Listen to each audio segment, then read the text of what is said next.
Hello our farmers, my name is Namulinde Dagan from Holland, Greentech, Uganda, and today we are at David Fresh Farms in Ruwero. We are going to be taking you through transplanting and the first fertilizer application. Stay tuned.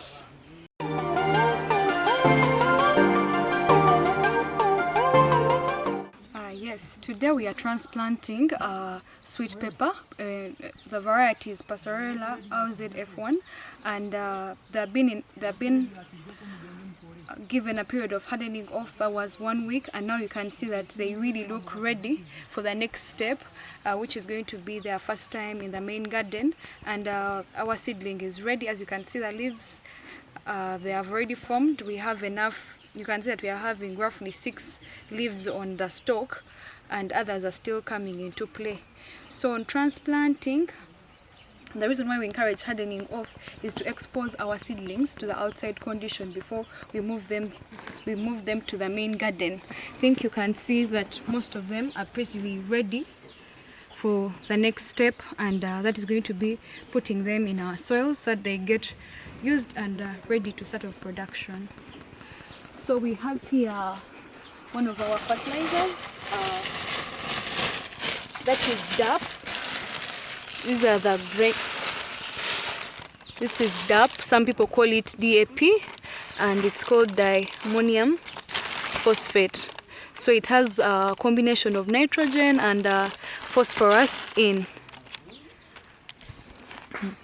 So as we are preparing our garden for transplanting, those in greenhouse production, you find that some will use the potting bags, and normally some use the normal beds. And if you're going to use the potting bags, after us doing the mixtures, different farms have different procedures in mixing their soils.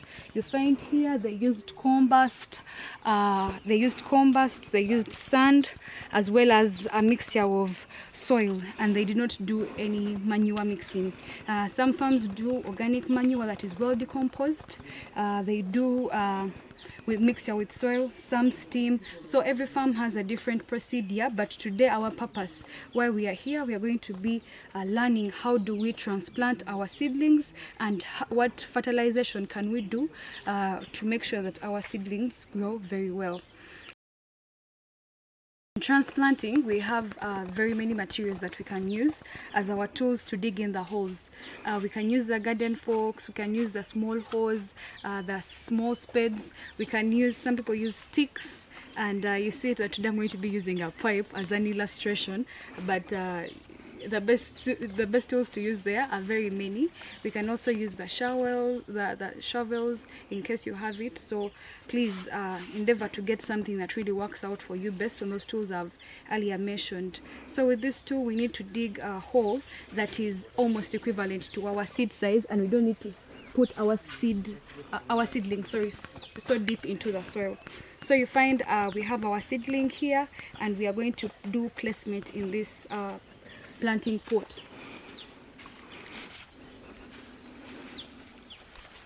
So we don't want our hole to be so deep, so our seedling will struggle to get out, and we want good root formation. And remember that the roots keep going down.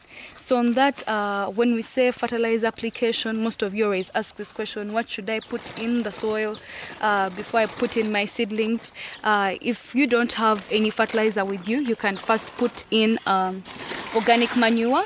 Normally in every hole we recommend 3 spades of manure, or 3 kilograms of manure. So 2 spades can be equivalent to 3 kilograms of manure. So you can first put the manure inside. So if you're going to put manure inside, you need a bigger hole, and make sure that the manure has been decomposed either for a period of 1 to 2 months, because if you're using it and it is not decomposed, the seedlings will be scorched out. So if you don't have that and you have NPK with you, NPK can work because it has a component of phosphorus, which is important for root development. Most of you can ask yourself, why are we using DAP? Why are we using DAP, as you called it? The reason why we're using DAP is it has a component of nitrogen as well as a component of phosphorus. So phosphorus helps us in root development, and you understand when a seedling or a plant has a proper root root canopy. It will take up all the nutrients in the soil. It will help in water uptake and cell formation and all other aspects that help a seedling or a plant grow very well. So it's important, as we are applying fertilizers, to apply the right fertilizer, and I recommend DAP as the best fertilizer to use on the first fertilization of our plants from the nursery.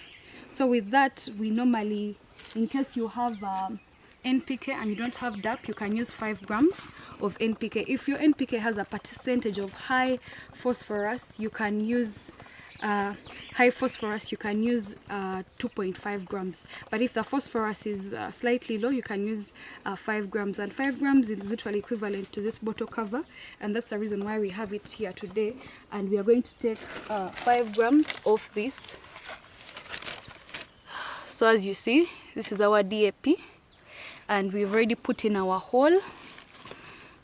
So after us putting in our hole here, we're going to first put it down there, down. We're going to put some soil there so that our seedling does not, the roots don't sit direct on the soil. And the purpose why we are putting that DAP is for root development, and at the end of the day to help our plants uptake the nutrients very well, and also the water, which supports in the general growth.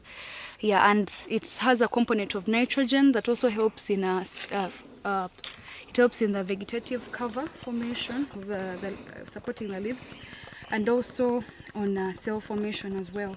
So that is why we are putting in DAP first, and after that we are able to put in our seedling, as you see it here.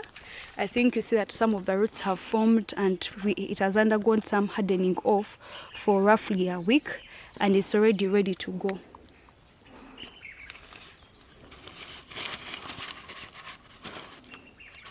So I think this is really good. We don't need to cover our leaves inside the soil, because our plant would really struggle so much. If it doesn't have leaves, you understand that the plant is not really going to give you anything without leaves, since it chooses leaves for continuous growth. Then from there, we also have this. I'm going to be planting with you.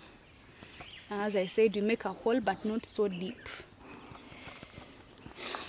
Not so deep. And we put our 5 grams of DAP.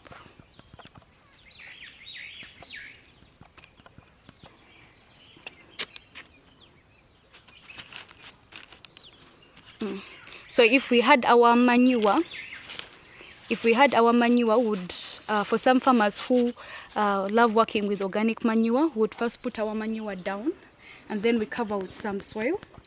I don't have manure here, but I would have showed you. First put manure down, you cover with some soil. After covering with some soil, then you're able to put your seedling. Then for those who want to use manure with DAP, you first put your manure in the hole here. After putting manure like in this hole, you cover with some soil.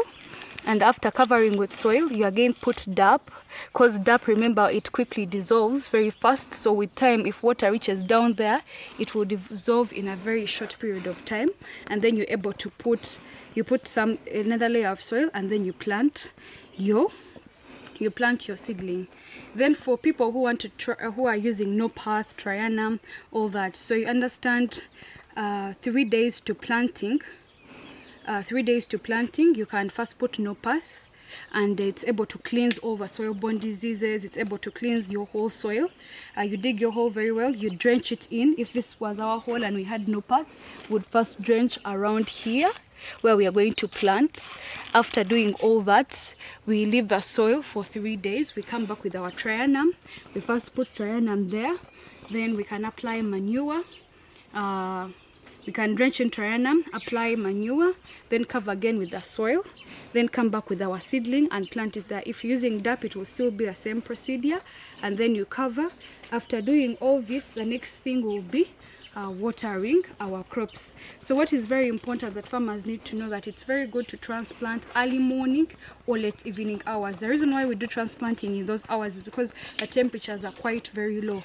If this was open field and you transplanted during midday or 2 or 3, the sun is always too much there, so that you find that the plant is wilting, it's drying because of that excessive sunlight. Remember, it has been receiving good care in the nursery, and then now you're putting it once and then it's not receiving enough water. You find it's not giving you better results. So the best time is morning and evening hours. After you transplanting like this and you're in a greenhouse, you need to really irrigate, like turn on your irrigation system so that the plants are able to receive the water.